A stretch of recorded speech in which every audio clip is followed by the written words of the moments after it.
Kita semua tahu ya bahwa di dalam kitab suci secara eksplisit ya memerintahkan penyembahan kepada Yesus ya. Hal itu menunjukkan ya fakta bahwa Yesus itu disembah dan Yesus itu mau menerima penyembahan tersebut. Di dalam kitab Ibrani 1 ayat 6 ya, Bapa sendiri berkata bahwa malaikat-malaikat itu harus menyembah anak atau Yesus.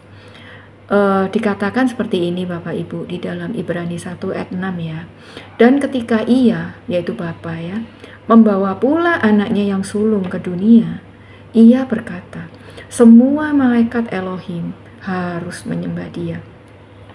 Nah, kalau Yesus itu bukan Allah, adalah sesuatu yang tidak masuk akal Bapak Ibu ya, bahwa Bapa memerintahkan para malaikat untuk menyembah dia.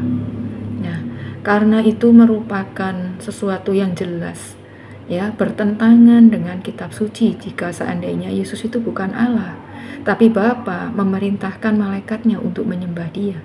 Ya kan? Di dalam beberapa kasus Bapak Ibu dalam kitab suci di mana Yesus itu disembah ya. Di dunia juga di surga ya. Nah, di dalam Matius 2 ayat 2 juga ayat 11 dikatakan, dan bertanya-tanya, di manakah dia, raja orang Yahudi yang baru dilahirkan itu? Kami telah melihat bintangnya di timur dan kami datang untuk menyembah dia. Ya. Ayat 11, maka masuklah mereka ke dalam rumah itu dan melihat anak itu bersama Maria ibunya, lalu sujud menyembah dia. Ya, mereka pun membuka tempat harta bendanya dan mempersembahkan persembahan kepadanya, yaitu emas, kemenyan, dan mur. Jadi ini orang-orang Majus ini melakukan penyembahan ya kepada Yesus. Nah, kalau Yesus itu bukan Allah atau Elohim, maka penyembahan terhadap Yesus itu yang barusan dilakukan oleh orang-orang Majus tadi ya, itu merupakan sesuatu dosa Bapak Ibu ya, pemberhalaan. Nah, tetapi mengapa para orang Majus yang menyembah Yesus ini ya kan bukannya dihukum, tetapi sebaliknya diberi pimpinan ya oleh Tuhan melalui mimpi untuk tidak kembali kepada Herodes, yaitu tertulis di dalam ayat 12 ya. Di sini jelas ya bahwa Bapa itu berkenan dengan penyembahan yang dilakukan oleh orang-orang Majus tadi, ya kan, terhadap Yesus. Dan itu menunjukkan bahwa Yesus itu memang adalah Allah atau Elohim itu sendiri, ya kan.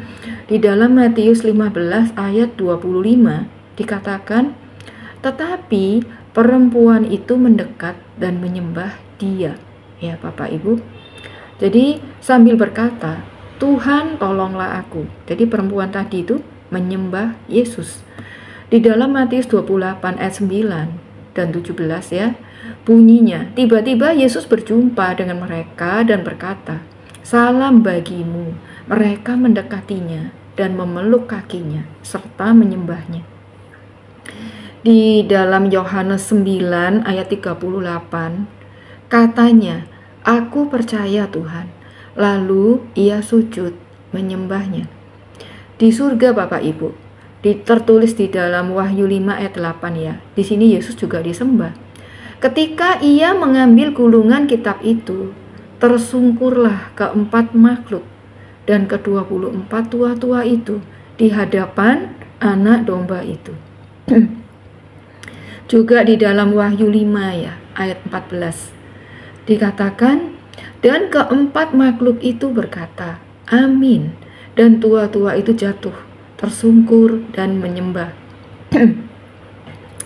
Jelas ya, bahwa anak domba itu menunjuk kepada Yesus.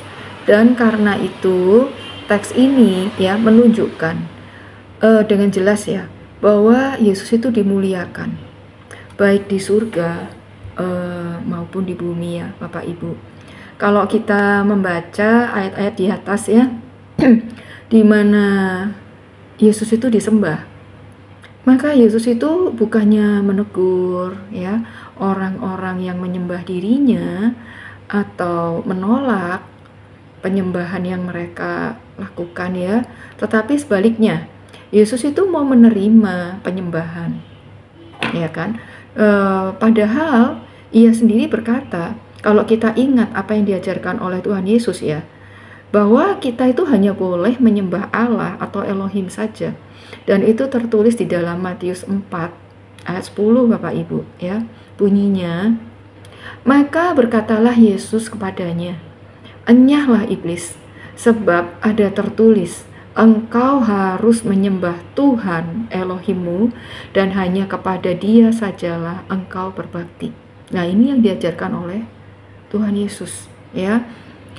Yesus itu mau menerima sembah ya, dan sebutan-sebutan ilahi seperti ia disebut Tuhan, disebut Allah atau Elohim, dan dia itu tidak pernah menolak, memarahi atau mengecam orang-orang yang menyembah dia. Seperti kita tahu juga, orang Yahudi itu kan bangsa monoteis ya.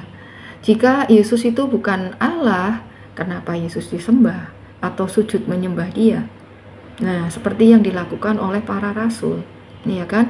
Kalau Yesus itu bukan Allah, dia akan menolak sembah, ya kan? Nah, rasul-rasul itu menolak sembah Bapak Ibu. Ya, itu tertulis di dalam Kisah 10 ayat 25 sampai 26. Kisah 14 ayat 14 sampai 18. Juga malaikat-malaikat menolak sembah ya, dan berusaha mengalihkan penyembahan itu kepada Allah atau Elohim. Ada di dalam Wahyu 19 ayat 10, Wahyu 22 ayat 8 sampai 9. Herodes karena dia mau menerima penghormatan ilahi, lalu dia dihukum mati oleh Elohim ya.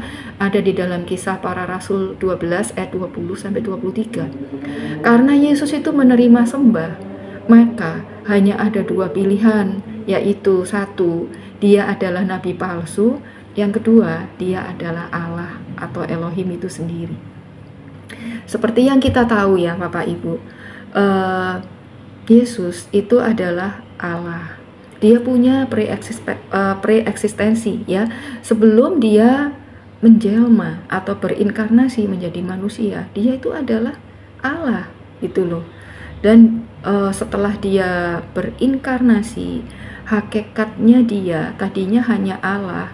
Setelah berinkarnasi menjadi manusia, dia ketambahan hakikat manusia.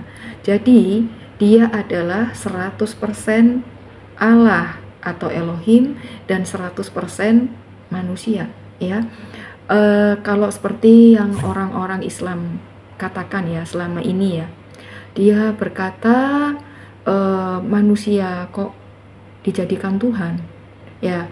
Kalau itu kita tahu ya, sebenarnya ya, manusia tidak bisa diangkat jadi Tuhan sampai kapanpun ya kan. Tetapi yang ada yaitu Tuhan menjadi manusia. Kalau Tuhan menjadi manusia, Tuhan itu maha besar ya kan. Tuhan itu maha kuasa. Apa sih sulitnya dia? Ya kan, Tuhan menjadi manusia, apa yang sulit? Ya kan, tapi nggak bisa dibalik, manusia menjadi Tuhan, itu salah ya Bapak Ibu. Nah, dengan kita belajar, kita menjadi semakin mengerti, kita paham. Ketika pertanyaan atau serangan terhadap iman kita ya, kita bisa menjawab dengan benar.